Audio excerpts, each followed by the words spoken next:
Hello, welcome back to Brand Sushi Live Noding. In this episode, I'm gonna share with you this Sorcar node setup, basically to create some kind of procedural cardboard. So it should be pretty basic and simple and easy to explain as well because it's just a simple procedures that you can reuse many times to create like a cardboard. Okay, so I started with a cube basically, and I have this local transform basically allowing you to scale, of course, scale in all three different axes, X, Y, Z. And then next, I have set preview select by index. So I'm selecting the top part of the box, and then I delete it. So it's very easy to do all these kind of things in Sorcar. And the next thing I did was actually selecting edges.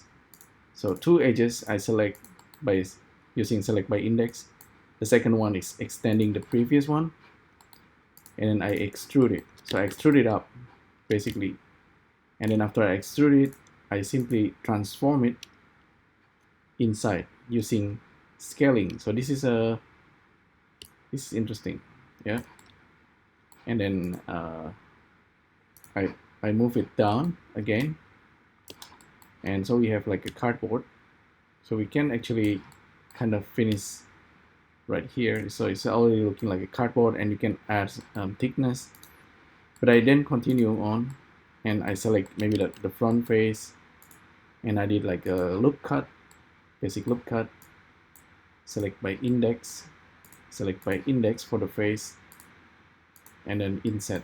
So this actually can be something like a kind of like a mask, but only for I only have the eyes. You can actually make another one, so you can create like a face, and then select the set preview to delete, and then at the end usually I add a shading set to flat or smooth. It's up to you. And at this point you can add the normal like normal blender modifier, maybe just solidify. So we have thickness for our cardboard, and maybe like bevel it.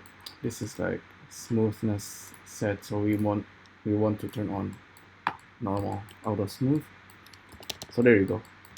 And the whole thing is of course procedural. You can make changes, you can change the scaling of the box. So I think this is quite a super useful and very interesting workflow. Yeah, if you are using SpreadChalk, it might can be done as well. Might be slightly tricky in some parts, but actually can be easier in other parts. Like with Sorcar, we don't have like quick way to randomize value very quickly. You might be able to do that using loop, maybe if you want to randomize things. Sorcar has random, like for example, like random number for this. For example, I can just plug it in like that, and this will create random value with the seed. So this is okay. You can use mapping. It's not too bad. So that's if you want to have some kind of randomizations.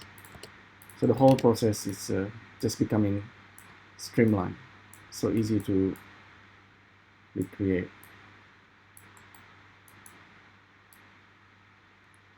So you might notice some of the value is really depending on the others. Like for example, this inset usually is very sensitive. So this is the value that you always need to keep track of. All right.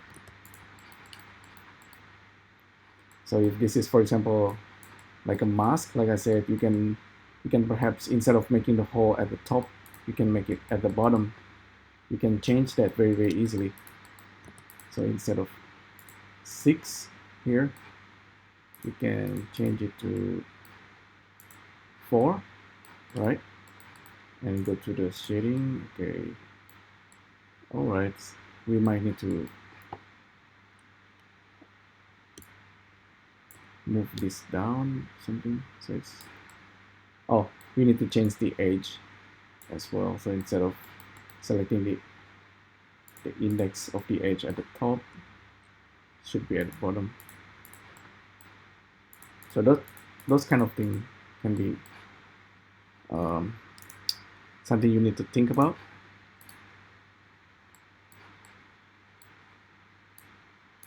We might as well just simply rotate this, so we have like some kind of custom mask. Let's see. So RX 180. Oh well, maybe it should be like this. And RX 180. So it's like, this is like a mask, but the box is probably too big for our face, but it can be, you can put something inside it. Anyway, that's pretty much a quick one. It's a cardboard project that you can recreate procedurally using Sorcar add-on. Hopefully you find this useful. Let me know what you think, and I'll see you next time. Thank you. Bye.